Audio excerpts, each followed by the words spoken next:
Hello friends, welcome to RR banking Adda. So ఈరోజు మనం modal auxiliary verbs అనే class గురించి డిస్కస్ చేసుకుందాం. సో క్లోజ్ టెస్ట్కి ఇది చాలా యూజ్ఫుల్గా ఉంటుంది. సో ఇప్పుడు మనం ప్రీవియస్లో మనం చెప్పుకున్నటువంటి ఈ వాయిస్ కానీ స్పీచ్ కానీ అదేవిధంగా ఈరోజు చెప్పుకోబోయే మోడల్ యాక్సిలరీ వెబ్స్ క్లాస్ కానీ ఇవన్నీ కూడా క్లోజ్ టెస్ట్కి యూజ్ అయ్యేటటువంటి టాపిక్స్ అనమాట. సో ఈరోజు క్లాస్లో డీటెయిల్గా ఈ మోడల్ యాక్సిలరీ వెబ్స్ సంబంధించి పార్ట్ 1 చూద్దాము. అదేవిధంగా రిమైనింగ్ పార్ట్ అలానే కొన్ని ఎక్సర్సైజెస్ కూడా రేపటి క్లాస్లో మనం డిస్కస్ చేసుకుందాం friends. So first of all మీ అందరికీ కూడా తెలిసినటువంటి కొన్ని విషయాలు నేను రిమైండ్ చేస్తాను. సో వర్బ్స్ అనేవి 2 టైప్స్ మీ అందరికీ తెలుసు. Ordinary verbs or regular verbs. So ఎలా ఉంటాయి అవి? Ordinary verbs or regular verbs అంటే ప్లే, ప్లేడ్, ప్లేడ్, ఓకేనా. అదేవిధంగా డూ, డిడ్, డన్. సో అదేవిధంగా గో, వెంట్, గాన్. సో ఇలాంటివి ordinary verbs or regular verbs. Auxiliary verbs అంటే వీటిని మనం హెల్పింగ్ వర్బ్స్ అంటారని కూడా చెప్పుకున్నాం, ఓకేనా. Helping verbs. సో ఇప్పుడు ఈ హెల్పింగ్ వర్బ్స్ లేదా యాక్సిలరీ వర్బ్స్ అనేవి 2 రకాలు ఉంటాయి ఫ్రెండ్స్, ఓకేనా. ఒకటి ప్రైమరీ యాక్సిలరీస్, రెండవది వచ్చేసి మోడల్ యాక్సిలరీస్. గమనించండి, MODEL కాదు, MODAL. So model auxiliaries. So primary auxiliaries మొత్తం యాక్సిలరీ వర్బ్స్ ఎన్ని ఉంటాయంటే 24 ఉంటాయి. ఇందులో ప్రైమరీ యాక్సిలరీ వర్బ్స్ ఉన్నాయి చూసారా. ఈ ప్రైమరీ యాక్సిలరీ వర్బ్స్ ఈ మొత్తం ఎన్ని ఉంటాయంటే 11 ఉంటాయి. మోడల్ యాక్సిలరీస్ వచ్చేసి 13 ఉంటాయి. ఇంకా వీటికి నాట్ అవి ఇవి చేరిస్తే ఇంకొంచెం కూడా పెరుగుతాయి. సో ప్రైమరీ యాక్సిలరీస్ ఏమేంటివి అంటే బీ ఫార్మ్స్, అదేవిధంగా do forms, have forms. So వీటిని ప్రైమరీ యాక్సిలరీస్ అంటారు. సో ప్రైమరీ యాక్సిలరీస్ ఏంటి అంటే బీ ఫార్మ్స్, అట్లనే do forms, have forms. Be forms అంటే సింపుల్గానే మీకు అందరికీ తెలుస్తుంది. బీ ఫార్మ్స్ ఏమేంటి అంటే am, is, are, was, were. So am, is, are, was, were, ఇవి బీ ఫార్మ్స్. డూ ఫార్మ్స్ అంటే డూ, డస్, డిడ్, ఇవి డూ ఫార్మ్స్. హ్యావ్ ఫార్మ్స్ అంటే హ్యావ్, హ్యాజ్, హ్యాడ్. మీరందరూ ఒక నోట్బుక్ తీసుకొని ఈరోజు క్లాస్ అంతా కూడా జాగ్రత్తగా నోట్ చేసుకుంటే కనుక మీకు చాలా యూస్ఫుల్గా ఉంటుంది. సో ఇవి ప్రైమరీ యాక్సిలరీ వర్బ్స్. అయితే ఇప్పుడు మనం చెప్పుకోబోయేది ఏంటి అంటే modal auxiliary verbs. So modal auxiliary verbs ఈ మొత్తం ఎన్ని ఉంటాయంటే 13 ఉంటాయి.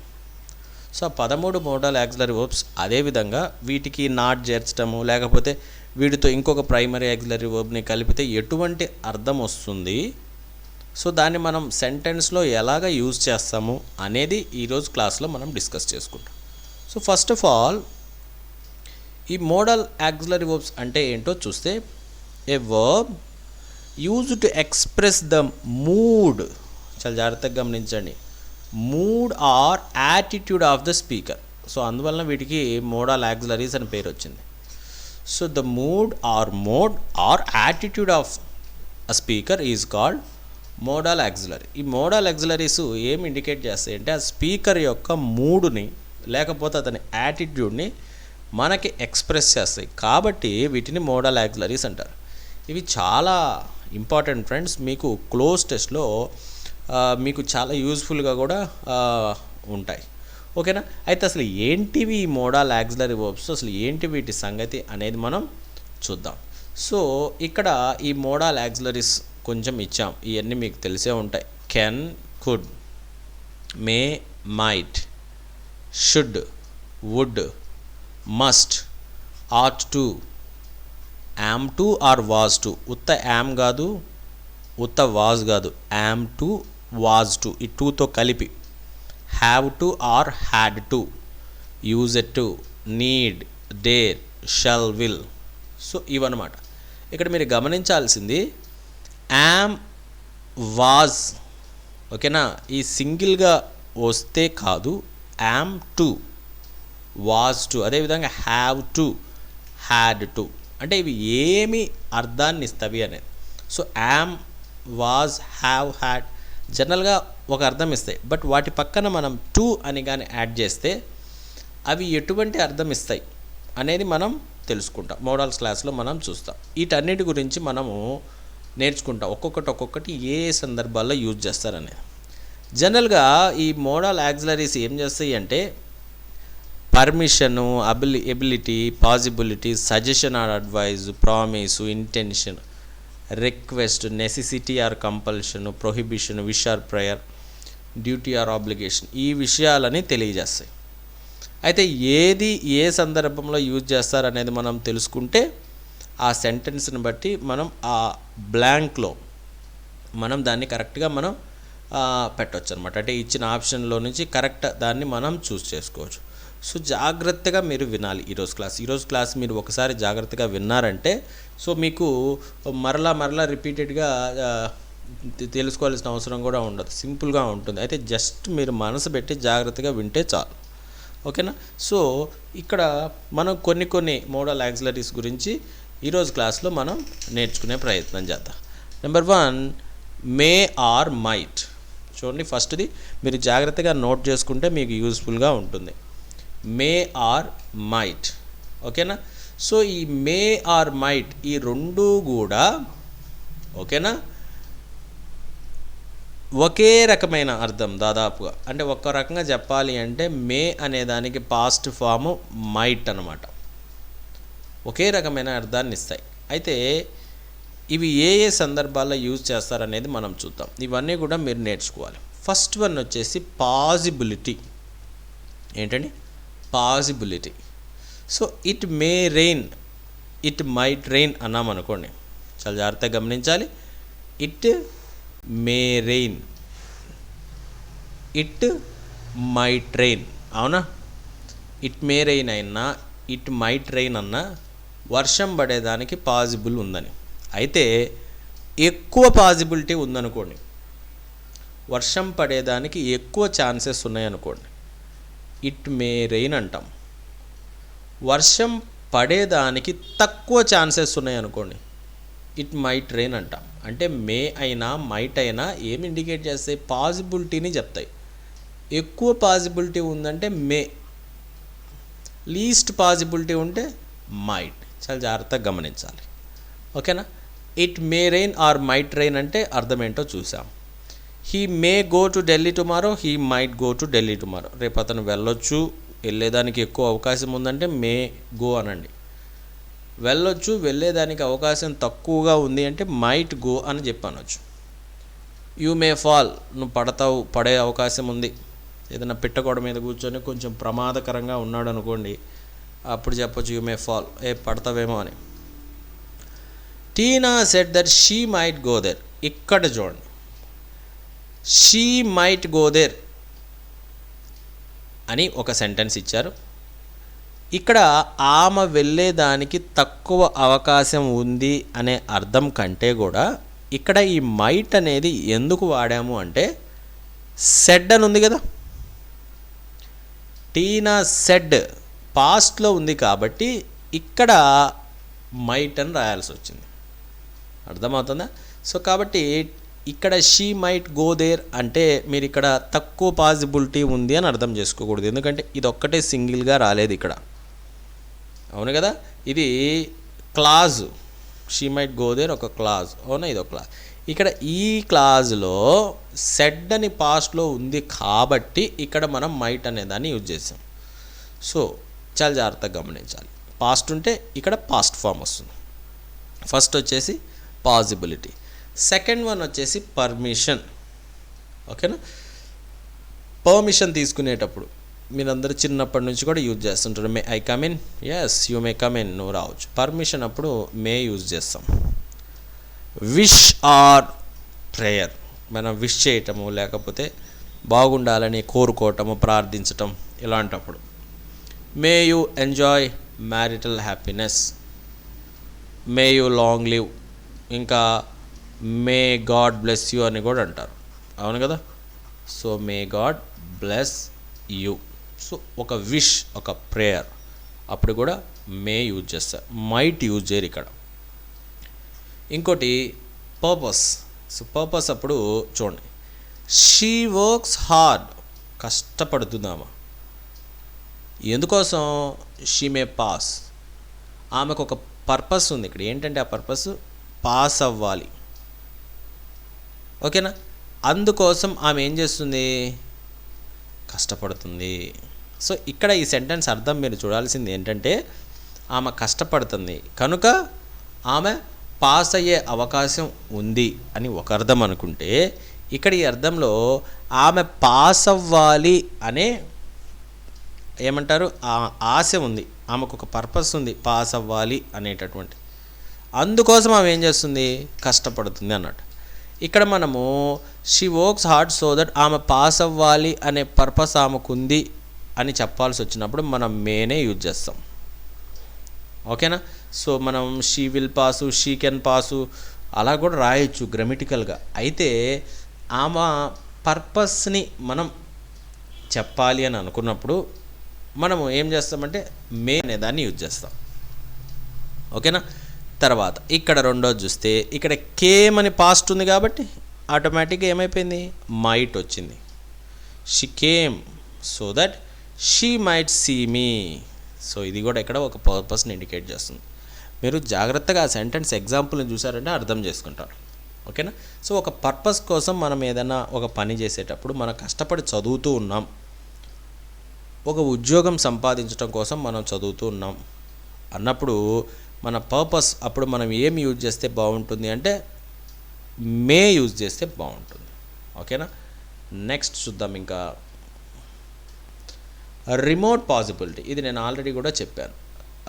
మైట్ అనేది remote possibility or least possibility. చూసారా? ఇట్ మైట్ రెయిన్ అంటే వర్షం పడేదానికి అవకాశం తక్కువ. He might be sleeping now, అతను ఇప్పుడు నిద్రపోయే అవకాశం తక్కువ, ఇప్పుడు మేలుకొనే ఉండుండొచ్చు అని. ఓకేనా? సో మే, మైట్ ఈ రెండు కూడా పాసిబిలిటీని ఏం చేస్తాయి? చెప్తాయి. అయితే మైట్ అనేది ఏం చేస్తుంది? ఇక్కడ ముందు సెంటెన్స్లో మనం గమనిస్తే కనుక నేను ఒకసారి ప్రీవియస్ స్లైడ్లోకి వెళ్తాను. ఇక్కడ చూడండి, సెడ్ అని ఉంది కాబట్టి ఇక్కడ ఏమొచ్చేసింది? ఇక్కడ మైట్ అని వచ్చేసింది. అట్లా అన్నమాట. సో కాబట్టి ఇది దీనికి సంబంధించి మే, మైట్ గుర్తుపెట్టుకోండి. నెక్స్ట్ మే మైట్తో పాటు పక్కన హ్యావ్ కూడా వచ్చింది అనుకోండి. అంటే మే హ్యావ్ అని కానీ మైట్ హ్యావ్ అని కానీ వస్తే, ఓకేనా? ఇవి ఇప్పుడు ఒక సెంటెన్స్ చదివిన తర్వాత మీరు డిక్షనరీలో చూసిన తర్వాత కూడా ఈ మోడల్ ఆక్సిలరీ వర్బ్స్ అర్థం తెలుసుకోలేరు. సో అక్కడ మైట్ హ్యావ్ ఏదో ఉందనుకోండి, మైట్ అంటే డిక్షనరీలో తెలుస్తుంది, మైట్ హ్యావ్ అంటే అసలు ఏంటి అక్కడ? నేను ఆల్రెడీ చెప్పాను, మోడల్ ఆక్సిలరీస్ అంటే mood or attitude of the speaker ని తెలియజేస్తాయి. కాబట్టి మైట్ హ్యావ్ అంటే వీటి యొక్క అర్థాలు డిక్షనరీలో కూడా మనకు క్లియర్గా తెలియవు అనమాట. సో అందుకోసం ఈ క్లాస్ చాలా ఇంపార్టెంట్, చాలా జాగ్రత్తగా వినాలి. May have or might have ఉందనుకోండి, ఇవి దేన్ని తెలియజేస్తుంటే to express possibility or desirability relating to the past action. ఒక పాస్ట్ యాక్షన్కి సంబంధించిన ఓకేనా పాసిబిలిటీ ఆర్ డిజైరబిలిటీని ఎక్స్ప్రెస్ చేయటానికి. Example, he may or might have left yesterday. అతను నిన్ననే ఏమై ఉండొచ్చు? వెళ్ళుండొచ్చు. ఎక్కువ శాతం వెళ్ళుంటాడు అంటే మే హ్యావ్ లెఫ్ట్ ఎస్టర్డే అంటాం. అతడు తక్కువ శాతం వెళ్ళుంటాడు, తక్కువ శాతం ఇన్ ద సెన్స్ ఆయన బహుశా వెళ్ళుండకపోవచ్చు అనేటప్పుడు మైట్ హ్యావ్ యూజ్ చేస్తాం. ఓకేనా? He may have left yesterday, ఆయన ఏమై ఉంటాడు? గతంలో వెళ్ళిపోయేదానికి అవకాశం ఉంది. He might have failed, fail అయి ఉంటాడు. It is possible he failed. చూడండి, మైట్ హ్యావ్ పాస్ట్లో ఒక పని జరిగి ఉంటుంది అని మనం ఎక్స్ప్రెస్ చేయటం. హీ మైట్ హ్యావ్ ఫెయిల్డ్, వాడు ఫెయిల్ అయి ఉంటాడు, ఫెయిల్ అయ్యేదానికి అవకాశం ఉంది అని. Better, you might not have revealed the secret. The secret was revealed. Secret అనేది రివీల్ అయిపోయిందంట. అమ్మయ్య ఎట్లనో నువ్వేంటి నువ్వు రివీల్ చేయలేదు. ఓకేనా, చూడండి సీక్రెట్ రివీల్ అయిపోయింది. ఒకవేళ రివీల్ చేసిన వాడిని ఏదైనా పనిష్ చేస్తున్నారు అనుకోండి, ఇప్పుడు అంటున్నారు అమ్మయ్య ఎట్టో నువ్వు రివీల్ చేయలేదురా బతికిపోయినావు. ఓకేనా, అర్థమవుతుందా? చాలా జాగ్రత్తగా గమనించాలి. ఇటువంటి సెంటెన్సెస్ అర్థం చేసుకోవాలంటే మనకి ఈ క్లాస్ చాలా important. You might not have revealed the secret. గమనించండి, నాట్ అనేది ఎక్కడ వస్తుందంటే మైట్ తర్వాత వస్తుంది, హ్యావ్ తర్వాత రాదు. You might not have revealed the secret. ఓకేనా, నువ్వు ఏం చేయకపోతే మంచిది? రివీల్ చేయకపోతేనే మంచిది. అర్థమవుతుందా? ఇప్పుడు may and might give the opposite sense of the action. So may have, might have అనేది కొన్నిసార్లు opposite sense of the action, ఒక యాక్షన్కి ఆపోజిట్ సెన్స్లో కూడా యూజ్ చేస్తూ ఉంటారు సమ్ టైమ్స్. ఓకేనా, మెయిన్గా అయితే ఇది గుర్తుపెట్టుకోండి, may or might have. May have, might have. అబ్బా ఆడ అయిపోయి ఉంటాడు అన్న సందర్భం, అది జరుగుండుతాయి అన్న సందర్భంలో మీరు దీన్ని యూజ్ చేయండి. ఓకేనా, నెక్స్ట్ చూస్తే can are could. So can are could చూడండి, కెన్ ఆర్ కుడ్ అనేవి ఏబుల్ టు, ఒక సామర్థ్యం. ఓకేనా, సామర్థ్యం గురించి చెప్పటం మెయిన్గా. ఇంకా కూడా ఉన్నాయి, ability, present, past and future. ప్రస్తుతం నాకు ఒక సామర్థ్యం ఉందనుకోండి, she can write English well. ఆమె ఇంగ్లీష్ బాగా రాయగలదు. సో గలదు, ability. Meet could play at cards, was able to. Could play అన్నామనుకో, ఇప్పుడు కాదు, ఒకప్పుడు ఆమె బాగా ఆడగలిగేది, ఇప్పుడు సంగతి కాదు. వాజ్ ఏబుల్ టు అంటే పాస్ట్ ఎబిలిటీ గురించి చెప్పేటప్పుడు కుడ్ యూజ్ చేస్తాం. ఓకేనా, అయితే ఫ్యూచర్ ఎబిలిటీ చెప్పాలనుకోండి, ఫ్యూచర్ ఎబిలిటీ ఫర్ ఎగ్జాంపుల్ ఒక చిన్న పిల్లోడు ఇప్పుడే క్రికెట్ ట్రైనింగ్ తీసుకుంటున్నాడు, క్రికెట్ ట్రైనింగ్ ప్రాక్టీస్ చేస్తూ ఉన్నాడు, బాగా ఆడుతున్నాడు. ఓకేనా, ఒక 2-3 సంవత్సరాలు పోతే అతడు ఏం చేయగలుగుతాడు? బాగా ఆడే ఎబిలిటీ తనకి వస్తుంది. మరి అలాంటప్పుడు ఫ్యూచర్ ఎబిలిటీ అంటే ఫ్యూచర్ ఆఫ్ కెన్ అంటే మనం ఏం రాస్తామంటే విల్ బీ ఏబుల్. గుర్తుపెట్టుకోండి, విల్ బీ ఏబుల్. రాసుకోండి, నోట్ రాసుకోండి, జాగ్రత్త రాసుకోండి. విల్ బీ ఏబుల్ అంటే ఫ్యూచర్ కెన్ అన్నమాట. అంటే భవిష్యత్తులో చేయగలం, ప్రస్తుతం చేయగలిగితే కెన్. ఒకప్పుడు చెయ్యగలిగి ఇప్పుడు చెయ్యలేకపోతే కుడ్. భవిష్యత్తులో చెయ్యగలము అని అన్నప్పుడు will be able to. I will be able to అని అన్నారు అనుకోండి మీరు, నేను భవిష్యత్తులో చేయగలిగే సామర్థ్యం నాకు ఉంటుంది అని. ఓకేనా, పర్ఫెక్ట్ టెన్స్లో చెప్పాలి అని అంటే I have been able to. నేను గత కొంతకాలంగా నాకు ఆ సామర్థ్యం ఉంది. I have been able. చూసారా, హ్యావ్ బీన్ ఏబుల్ అంటే నాకు ఆ సామర్థ్యం ఇప్పుడే కాదు, గతంలో కొన్ని రోజుల నుంచి ఇప్పటికి కూడా నాకు ఆ సామర్థ్యం అట్లానే ఉంది. పర్ఫెక్ట్ టెన్స్లో సామర్థ్యం చెప్పేటప్పుడు హ్యావ్ బీన్ ఏబుల్ చాలా important. Can, could, will be able, have been able. ఓకేనా, నెక్స్ట్ మనం చూస్తే పొలైట్ రిక్వెస్ట్లో కూడా యూజ్ చేస్తాం. జనరల్గా కుడ్ యూజ్ చేస్తాం. Could you please do it for me, could you please lend me some money. ఓకేనా, అదేవిధంగా మీ అందరికి కూడా తెలుసు వుడ్ కూడా యూజ్ చేస్తూ ఉంటారు పొలైట్ రిక్వెస్ట్ అప్పుడు. ఓకేనా, సో కుడ్ వచ్చినప్పుడు మనం చెప్పుకునేది కుడ్ గురించి కాబట్టి దీని గురించే చూద్దాం. కుడ్ అనేది పొలైట్ రిక్వెస్ట్. సో కొన్నిసార్లు మనం చిన్నప్పుడు చదువుకునేటప్పుడు ఒక 2 సెంటెన్సెస్ ఇచ్చి దీన్ని ఒక పొలైట్ రిక్వెస్ట్లోకి మార్చండి అని అంటారు. అప్పుడు మనం ఇలా మార్చచ్చు, కుడ్ యూ ప్లీజ్ అని పెట్టి రాయొచ్చు. ఓకేనా, పర్మిషన్ ఆర్ ఆర్డర్. పర్మిషన్ ఇవ్వటం లేకపోతే ఆర్డర్ చేయటం. Yes you can go now, నువ్వు వెళ్ళొచ్చు.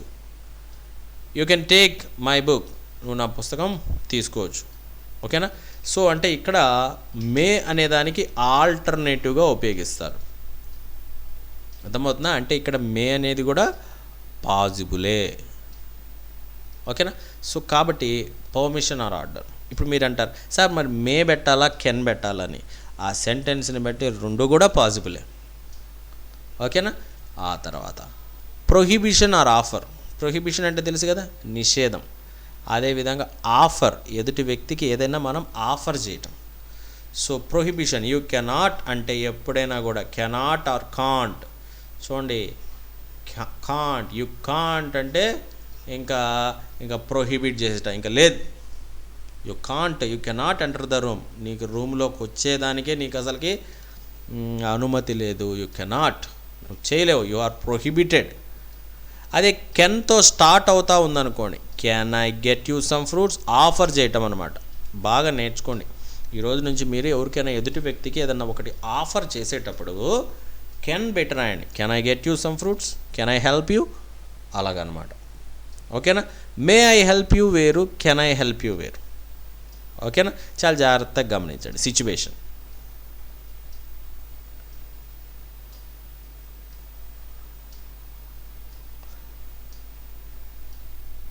ఇంకోటి కూడా చూద్దాం.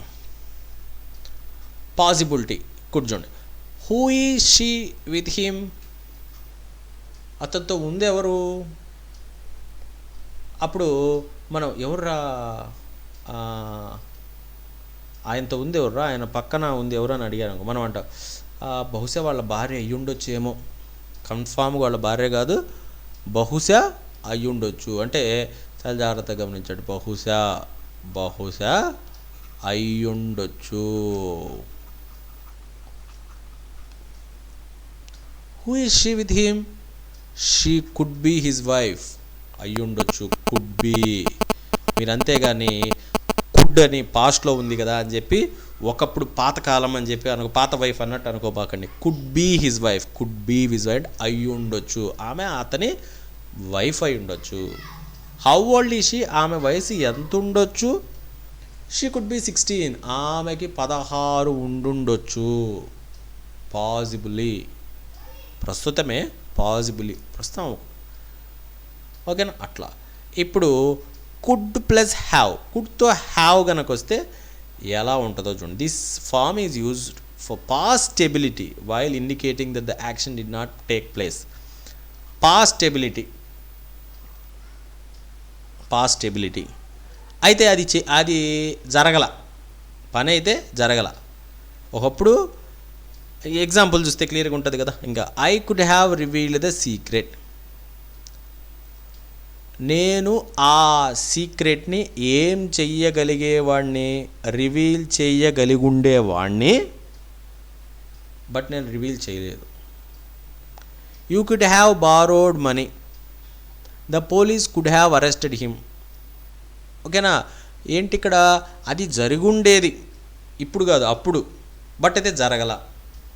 నువ్వు అప్పు తీసుకొని ఉండగలిగేవాడివి, పోలీసు అరెస్ట్ చేసి ఉండేవాళ్ళు, బట్ అరెస్ట్ చేయలేదు, నువ్వు డబ్బులు తీసుకోలేదు. అర్థమవుతుందా.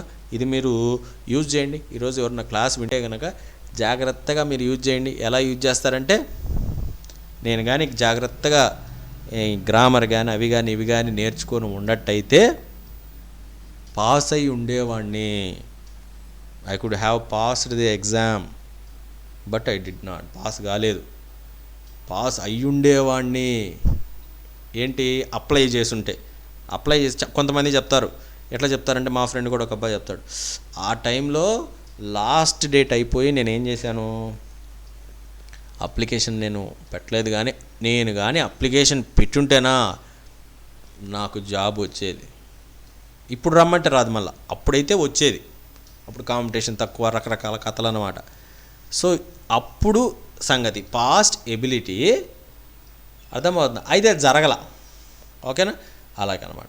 In all these sentences the action did not place. వీటన్నిటిలో కూడా మీరు చూస్తే యాక్షన్ అనేది జరగల, జరిగి ఉండేది, జరగల, అదనమాట. ఓకేనా. నెక్స్ట్ మనం చూద్దాం. షుడ్ ఎప్పుడు యూజ్ చేస్తారు. షుడ్ అనేది ఎప్పుడు యూజ్ చేస్తారంటే డ్యూటీ ఆర్ ఆబ్లిగేషన్, మన బాధ్యత లేకపోతే ఖచ్చితంగా చేయాల్సిన పని. You should stand by your brother, నువ్వు మీ బ్రదర్కి సపోర్ట్గా నువ్వు ఉండాలి. ఓకేనా. Promises should be kept, promises అనే వాటిని మనం ఏం చేయాలా, ఇచ్చిన వాగ్దానాలు నిలబెట్టుకోవాలంటాను చూసారు. అలా ఐ షుడ్ లీవ్ నో, తప్పదు, నేను వెళ్ళాల్సిందే. He should be present there, ఆయన అక్కడ ఖచ్చితంగా ఉండాలి. So duty or obligation. ఓకేనా. ఫ్యూచర్ ఇన్ ద పాస్ట్, చూడండి, future in the past. I told him, ఏ టెన్స్లో ఉందండి? పాస్ట్ టెన్స్లో ఉంది. పాస్ట్ టెన్స్లోనే ఏం చెప్పాడు? ఫ్యూచర్ చెప్పాడు. I told him that I should go there. చూసారా, future in the past. Did I not tell you that I should qualify? Future గురించి ఇప్పుడు చెప్పడం పాస్ట్లోనే. ఓకేనా. పర్పస్ తెలుసు కదా, పర్పస్ అంటే తెలుసు కదా. Walk carefully lest you should fall. నువ్వు చాలా జాగ్రత్త నడవాలి. ఎందుకోసం? పడిపోకుండా ఉండటం కోసం. ఓకేనా. ఇంకోటి కూడా కరెక్షన్స్లో గుర్తుపెట్టుకోండి, లెస్ట్ అని వచ్చింది అంటే నోట్ చేసుకోండి, లెస్ట్ అని వచ్చిందంటే ఖచ్చితంగా షుడ్ వస్తుంది. కరెక్షన్స్లో సాధారణంగా ఎట్టిస్తారంటే షుడ్ నాట్ అని ఇస్తారు. So should not wrong, should not రాకూడదు. లెస్ట్ తర్వాత ఇంకా షుడ్ నాట్ రాకూడదు, లెస్ట్ తర్వాత షుడ్డే రావాలా. చాలా ఇంపార్టెంట్, గుర్తుపెట్టుకోండి కరెక్షన్స్లో. ఆ తర్వాత condition, should you work hard you will get success. ఓకేనా. If you work hard you will get success. అవును కదా. ఈ ఇఫ్ ప్లేస్లో కొన్నిసార్లు ఏం పెడతారంట? షుడ్ కూడా పెడతారు. ఇది మనకు అంత ఫెమిలియర్ కాదు, బట్ నేర్చుకోండి. అంటే dash you work hard you will get success అని అక్కడ కింద ఆప్షన్స్లో ఇఫ్ అనేది లేదనుకోండి, అప్పుడు మనం షుడ్ పెట్టచ్చు. షుడ్ యూ వర్క్ హార్డ్ అంటే షుడ్ అనేదాన్ని ఇఫ్ ప్లేస్లో కూడా పెట్టచ్చు. ఓకేనా. సో ప్రతి దాంట్లో మనం చూస్తూ ఉన్నాం కదా, ఒక మోడల్ యాక్సిలరీ పక్కన హ్యావ్ వస్తే ఏమొస్తుందో చూస్తున్నాం కదా, షుడ్ హ్యావ్ వస్తే. This form is used to express obligation in the past. Obligation in the past, పాస్ట్లో obligation. It may imply the non performance of the action. Performance జరగల, non performance of the action, ఆబ్లిగేషనే అయితే జరగలేదని. You should have stood by your brother. అసలుకి మీ తమ్ముడికి నువ్వు support ఉండాల్సిందో అంటే ఏంది? నువ్వు లేవు కదా, నువ్వు అసలు ఆ టైంలో మీ తమ్ముడికి ధైర్యం చెప్పాల్సింది. ఆ టైంలో ఇంకా కొంతమంది చెప్తారు, అబ్బా నువ్వు చదవాల్సిందిరా ఆ టైంలో నువ్వు ఏందేందో పెట్టేసుకొని రకరకాల సమస్యలు. నా స్టూడెంట్స్ చాలామంది ఉంటారండి, నా స్టూడెంట్స్లో చాలామంది అబ్బాయిలు ముఖ్యంగా దాదాపు 80% దాకా అనుకోవచ్చు. అంటే ఎవరైతే కరెక్ట్గా ఆ టైంకి ఎగ్జామ్ సరిగ్గా రాయలేకపోయారో వాళ్ళు నాకు చెప్పే ముఖ్యమైన కారణం ఏంటంటే ఆ టైంలో ఏంది అంటే బ్రేకప్ అంటారండి. ఇవన్నీ నేను చాలామంది విన్నా. అయితే ఇప్పుడు కొంతమంది సెట్ అయిపోయారులేండి. ఆ టైంలో అట్లా నేను చేసి ఉండాల్సింది సార్, ఆ టైంలో మా నాన్న మాట విని ఉండాల్సింది సార్, ఆ టైంలో ఈ మాట విని ఉండాల్సింది సార్. ఓకేనా. వినలేదు, వినకుండా ఏదో పనులు చేసాం, ఫైనల్గా ఇంకా ఏదో బ్రేకప్ అని, ఆ తర్వాత ఆ టెన్షన్లో ఆ బాధలో ఏమైపోయినాడంట, సరిగ్గా హార్డ్ వర్క్ చేయలేకపోయిన తర్వాత ఇప్పుడు దాని గురించి బాధపడతాం. సో కాబట్టి ఫ్రెండ్స్, సో అలాంటి అంటే టైం ఈజ్ వాల్యుబుల్ కదా.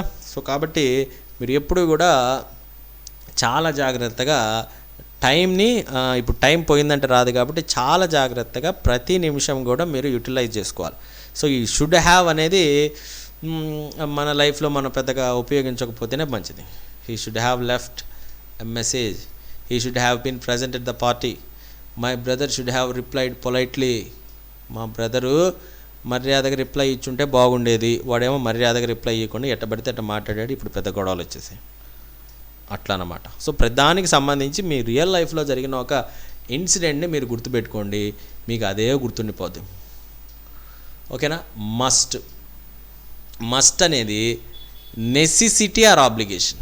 సో షుడ్కి మస్ట్కి తేడా చూడండి, షుడ్కి మస్ట్కి తేడా చూసారా. మస్ట్ అనేది నెసెసిటీ అన్నమాట.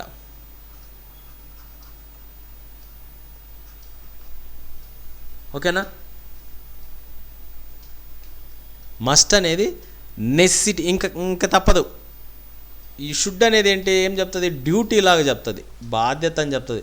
ఇది అట్ట కాదు, ఇంకా తప్పదు బాబు, ఓకేనా. నువ్వు ఫీజు కట్టాలి బాబు అన్నామనుకోండి, ఒకవేళ డ్యూటీ లెక్కన అనుకుందామా, లేకపోతే ఖచ్చితంగా కట్టాలనుకుందాం, ఖచ్చితంగా కట్టాలి, నువ్వు ఫీజు కట్టాలి, లేకపోతే వచ్చేదానికి హాల్ టికెట్ నీకు రాదు, యూ మస్ట్ పే. అర్థమవుతుందా. షుడ్ అనేసరికి డ్యూటీ వస్తుంది, ఇంకోటి కడితే మంచిది, ఒక సలహాలాగా కూడా ఉంటుంది షుడ్. ఇప్పుడు మస్ట్ అట్ట కాదు, ఓకేనా. Necessity or obligation in place of should. You must follow instruction, I must leave now, ఖచ్చితం తప్పదు. ఇంకా order of the speaker, order, you must not leave now, they must not play here. Order of the speaker, చెప్పే వ్యక్తి order, you must not. Strong possibility, may అంటే possibility అని చెప్పాం, గుర్తుపెట్టుకోండి ఒకసారి. మే అంటే పాసిబిలిటీ, మైట్ అంటే least possibility or remote possibility, but must అంటే ఏంటంట, స్ట్రాంగ్ పాసిబిలిటీ.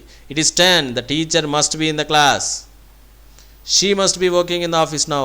మస్ట్ అని ఇచ్చారు అంటే స్ట్రాంగ్ పాసిబిలిటీ, ఎక్కువ అవకాశం ఉందని. Determination, I must help me, ఒక గట్టి డిటర్మినేషన్, ఒక పట్టుదల.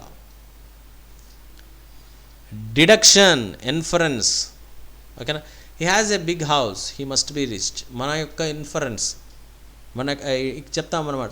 అంత పెద్ద ఇల్లు ఉందంటే బాగా డబ్బులు కూడా ఉంటాడు. She reads a lot, she must be learn, బాగా చదువుతుంది కాబట్టి ఆమె బాగా తెలుసున్నామన్నాడు, షీ మస్ట్ బీ లెర్న్, బాగా తెలుసుకొని ఉంటుంది, రైట్. ఇప్పుడు మస్ట్ పక్కన హ్యావ్ పెడితే ఏమవుద్దో చూద్దాం.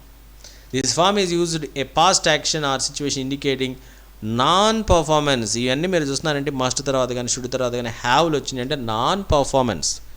You must have followed instructions, అయ్యి ఉంటే బాగుండేది. You must have left them, వాళ్ళని వదిలేసి ఉంటే పోయేది.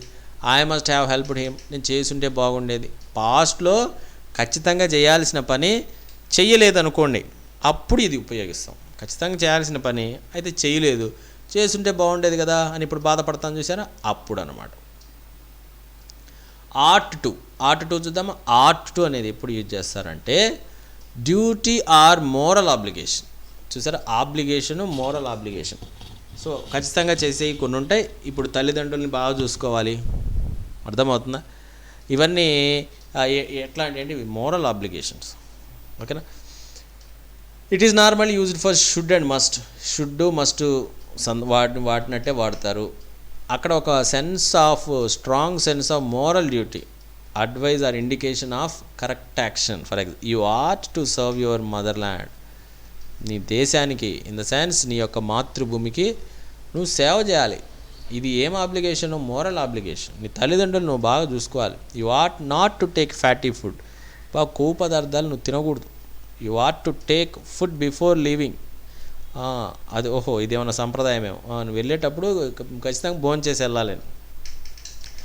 ఆర్ట్ టు తర్వాత హ్యావ్ వస్తే దాని పరిస్థితి ఎలా ఉంటుంది. Past action or duty that was not fulfilled or an action that was neglected in the past. Neglect చేసినవి కూడా. You ought to have taken care of your wife. మీ వైఫ్ గురించి నువ్వు జాగ్రత్త తీసుకొని ఉంటే బాగుండేది, past. You ought to have serve your parents. వాళ్ళు చనిపోయారు కూడా, అప్పుడు చెప్తారు పక్కన వాళ్ళు, అరే మీ తల్లిదండ్రుల్ని జాగ్రత్త చూసుకుంటే బాగుండేది. You ought to have been present at the wedding of his friend. మీ యొక్క ఫ్రెండ్ పెళ్ళిలో నువ్వు హాజరై ఉండాల్సింది, నీ యొక్క మోరల్ ఆబ్లిగేషన్, బట్ నువ్వు దాన్ని చేయలేకపోయావు. You ought not to have smoked in the bus. నువ్వు బస్సులో స్మోక్ చేయకుండా ఉండాల్సింది, బట్ నువ్వు స్మోక్ చేసావు. నాట్ ఫుల్ఫిల్డ్, మొరల్ ఆబ్లిగేషనే మంచిదే, బట్ నువ్వు చేయాల, ఏం చేస్తాం అలాగనమాట. సో 2+B ఇన్ఫినిటివ్ కొంచెం అందుకని పెద్దదని చెప్పి 2 క్లాసులు చేశాను, అయిపోవచ్చింది friends. 2B+ infinitive expression is used to express a plan, ఒక plan. I am to make a speech tomorrow. I am, చూసారా, I am to make. She is to live, was to make, was to live. ఓకేనా. So ఇక్కడ మీరు చూసినట్లయితే ఏం తెలియజేస్తుందంటే 2B+ infinitive. ఓకేనా.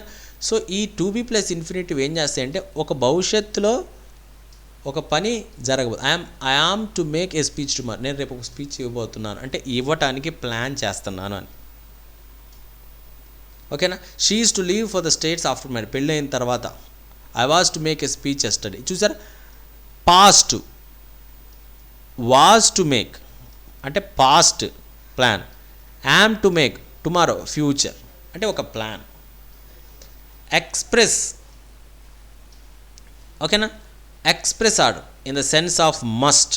Must అన్నప్పుడు కూడా అంటే ఖచ్చితంగా అన్న సందర్భంలో కూడా students are to wait, the servant is to remain అంటే మస్ట్ వెయిట్, మస్ట్ రిమైన్ అన్న సందర్భంలో. అవును కదా, మస్ట్ వాడితే సరిపోతుంది కదా. ఇవన్నీ ఎందుకంటే అక్కడ ఇచ్చిన ఆప్షన్స్లో మస్ట్ లేకపోతే, అందుకోసం ఇవన్నీ నేర్చుకోవాలి. Obligation or duty, I am to help, my friend was to send, obligation or duty. ఓకేనా, I am to help my ailing brother. ఓకేనా, మనకి ఇప్పుడు కరోనాలో కూడా మనం ఫోన్ చేస్తే వస్తుంది మనకి ఐల్మెంట్తో, ఐలీతో కాదు ఐల్మెంట్, అదే మనకి శత్రువు, వింటే ఉంటారు మనం ఫోన్ చేసినప్పుడు. My friend was to send money, obligation. ఆ తర్వాత టు బీ తర్వాత హ్యావ్ వస్తే ఎలా ఉంటుంది? This expression is use to express an action that could not take place according to plan. To be plus infinity వస్తే మనం వేసుకున్న ప్లాన్ అని. ఒకవేళ పక్కన హ్యావ్ జరిగింది అనుకోండి, ఇందాక నుంచి చూస్తూ ఉన్న పక్కన హ్యావ్ జరిగింది అనుకోండి, అది జరగలేదు అంటే అనుకున్న ప్లాన్ జరగకపోతే. He was to have attended marriage but fell ill, పెళ్ళికి వెళ్ళాలని ప్లాన్ వేసుకున్నాడు బట్ వెళ్ళలేకపోయాడు. Deepu was to have appeared at the ఎగ్జామ్కి appear on but she gave up the plan. అయితే ఆ ప్లాన్ ఏమైపోయింది, వదిలేసింది. వెళ్ళాలి అని చెప్పి అనుకుంది, మరి ఏమైంది ఏమో మధ్యలో ఇంతకంటే మంచి ఎగ్జామ్ రాయాలని అనుకుందేమో వదిలేసింది. ఓకేనా, అలాగనమాట. సో ఇది ఫ్రెండ్స్ ఈరోజు క్లాస్లో మనం నేర్చుకున్నటువంటి model auxiliaries. Remaining model auxiliaries రేపటి క్లాస్లో మనం నేర్చుకుందాం. సో ఇది చాలా ఇంపార్టెంట్ క్లాస్. ఒకవేళ మీరు జాగ్రత్తగా వినిన తర్వాత కొంతమంది అర్థం చేసుకోవచ్చు, ఏమో ఇంత కొత్త విషయాలు ఉంటాయా, ఇన్ని నేర్చుకోవాల్సి ఉంటుందా అని. Okay friends, thank you.